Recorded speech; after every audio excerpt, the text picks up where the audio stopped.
Bem-vindos de volta. Hoje vamos falar do rim microscópico.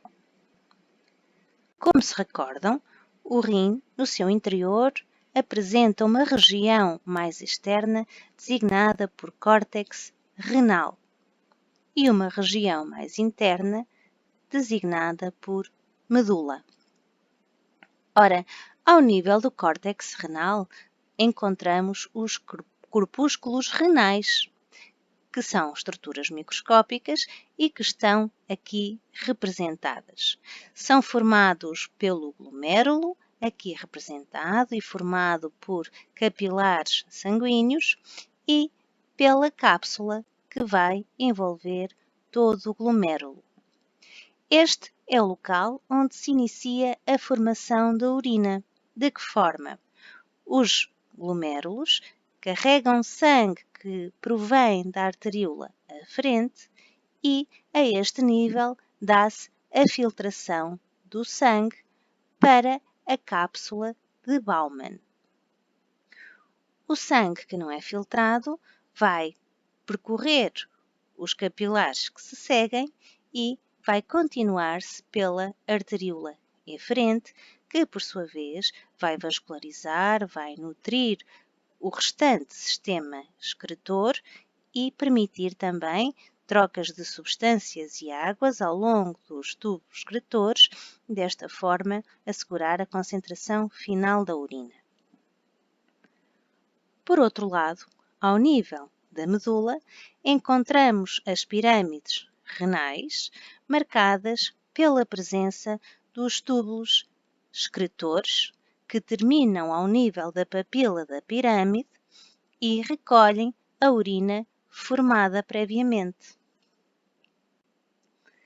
Assim sendo, o sangue que provém da arteríola aferente, aqui representado, entra nos glomérulos, dá-se a filtração, as substâncias são filtradas ao nível da cápsula de Bowman e são recolhidas para o túbulo proximal, aqui representado, que tem um percurso sinuoso continuando-se através da ansa Denle, que tem a forma de uma ansa, e por sua vez a ansa Denle vai continuar-se pelo túbulo contornado distal, onde termina a formação da urina, a qual é então recolhida pelo tubo ou túbulo coletor. Esta estrutura, assim formada por estas subunidades, é designada por nefrónio e é a unidade funcional do rim. Ora então, o nosso nefrónio é formado pelo glomérulo, pela cápsula de Bowman, pelo tubo contornado proximal, pela ansa de Henle, pelo tubo contornado distal e, por fim, pelo tubo coletor. Olhando mais de perto, podemos observar nesta imagem um corpúsculo renal, então, sendo evidentes os capilares sanguíneos que formam o glomérulo de Malpighi, que por sua vez recebem o sangue proveniente da arteríola aferente, ocorre a filtração ao nível da cápsula e o sangue não filtrado continua-se pela arteríola eferente. Nesta imagem, podemos ter a noção da forma como ocorre a filtração, porque a cápsula de Bowman é formada por dois folhetos. Um folheto parietal, que, como já sabem, o folheto parietal é sempre o folheto mais externo e que se vai continuar por estas células epiteliais que formam os túbulos excretores e por um folheto visceral formado por podócitos. São as células amarelo assim designadas. É ao nível dos podócitos que se dá a filtração, sendo que os podócitos permitem a entrada para o sistema excretor de pequenas substâncias, mas não de grandes substâncias, como sendo as proteínas. Assim, a este nível, os podócitos impedem a passagem de proteínas para a urina. Quando tal acontece, estamos, por princípio, na presença de patologia, nomeadamente situações de nefrite. Quando a proteína passa para a urina, ela vai ter também um aspecto espumoso. E olhando ainda mais de perto o nosso corpúsculo renal, vamos dar conta do aparelho justaglomerular.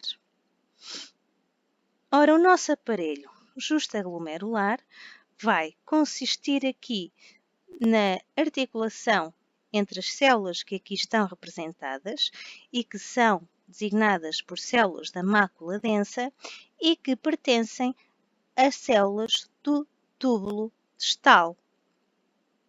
Estas células são sensíveis ao fluxo, são sensíveis à passagem de cloreto de sódio, são sensíveis à pressão arterial. Ora, sendo assim, uma maior concentração de cloreto de sódio a passar por elas traduz também uma maior tensão arterial e um maior fluxo, pelo que estas células vão atuar ao nível das células da arteríola aferente, induzindo a contração das mesmas, a constrição, por conseguinte, da arteríola aferente, o que vai conferir-lhe resistência ao fluxo sanguíneo e desta forma vai diminuir a taxa de filtração. Ao contrário, quando há uma diminuição da tensão arterial, marcada também por uma diminuição do fluxo de sangue e da passagem de detecção de cloreto de sódio, as células da mácula densa vão induzir ou vão enviar substâncias parácrinas para as células que estão aqui localizadas ao nível da parede da arteríola aferente e que são as células justaglomerulares ou granulares, sendo que estas vão libertar renina, que participa no eixo renina-angiotensina-aldosterona e, por conseguinte, vão ser capazes de induzir a tensão arterial e induzir o fluxo. Por outro lado, vamos encontrar outras células que são as células mesangiais, têm esta designação por estarem localizadas entre os capilares e vão ter um papel também importante na filtração, mas vão ser células também com propriedades na constrição, são inclusivamente células que apresentam actina e miosina e desta forma são células contráteis que vão também participar na resistência da arteríola aferente de forma a controlar a taxa de filtração. E ainda podemos observar a este nível as células de que já tínhamos falado, que são os podócitos, que têm um papel fundamental ao nível da filtração de substâncias, controlando desta forma, impedindo a filtração de proteínas.